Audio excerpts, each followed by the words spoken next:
আইন শৃঙ্খলা বাহিনী রাজনীতিতে জড়িয়ে পড়ে, তারা সরকারের, দলীয় সরকারের মুখপাত্র হয়ে যায় এবং সেটা চরম আকারে পৌঁছে যায়, তখনই আসলে এই ধরনের ঘটনা ঘটে। সেই অবস্থা থেকে উত্তরোত্ত রাতারাতি সম্ভব হবে না। আমাদের সকলকে সবসময় সজাগ থেকে ওই পরিবর্তনের জন্য কাজ করে যেতে হবে। এই যে এখানে যে হত্যাগুলোর কথা, হত্যাগুলোর বিবরণ আবার দেখলাম, দেখেন এদের সাথে যারা জড়িত, যারা নির্দেশদাতা, তারা কিন্তু প্রায় সকলেই দেশ থেকে পালিয়ে যেতে সক্ষম হয়েছে। এই যে দেশ থেকে তারা চলে যেতে সক্ষম হলে এইটাও তো একটা বিচারের দাবি রাখে, তারা কেমন করে দেশ থেকে চলে গেল। আপনি তাদের অনুপস্থিতিতে তাদের বিচার করলেন, তারা উপস্থিত থাকলো না, তাদেরকে আমরা উপস্থিত রাখতে পারলাম না।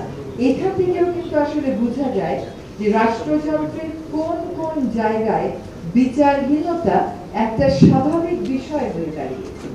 আপনি হয়তো বিচার করবেন, ট্রাইব্যুনাল হয়তো রায় দেবে, কিন্তু তাদেরকে সত্যিকার অর্থে কিন্তু মুখোমুখি হতে হচ্ছে না এই ট্রায়াল।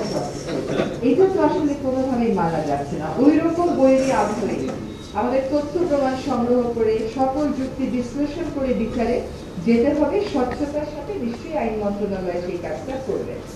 আমরা এখনো গ্রেফতার বাণিজ্য, মামলা বাণিজ্য এই সমস্ত শব্দ থেকে মুক্তি পেলাম না, এগুলো এখনো চলছে। এইগুলো একটা রাজনৈতিক কালচার না বদলালে বদলাবে না। এটা যদি আপনি ঠিকও করে দিয়ে যান, কিন্তু রাজনৈতিক কালচার যদি না বদলায়, রাজনীতি যদি বিচারটাকে নিজের মধ্যে ধারণ না করে, তাহলে এই পরিবর্তন আসলে কখনো প্রাতিষ্ঠানিক হবে না। আমরা আর কসমেটিক কোনো পরিবর্তন দেখতে চাই না, সত্যিকার অর্থে মূল্যবোধের জায়গা থেকে পরিবর্তন দেখতে চাই।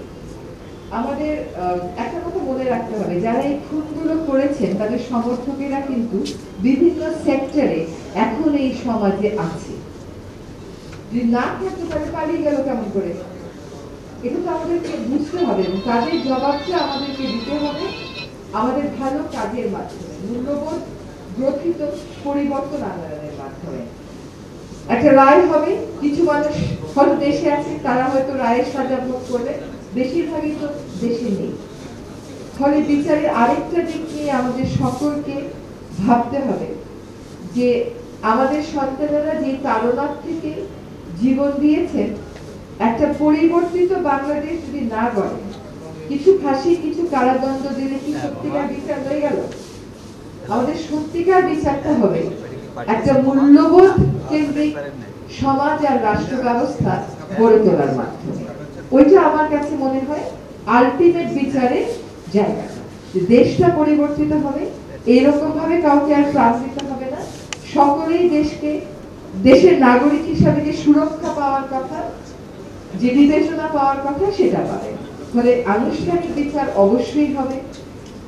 আনুষ্ঠানিক বিচারের পাশাপাশি রাষ্ট্রটাকে যদি আমরা ঢেলে সাজাতে চাই, সেজন্য আমাদের প্রত্যেককে যার যার অবস্থান থেকে ভূমিকা রাখতে হবে।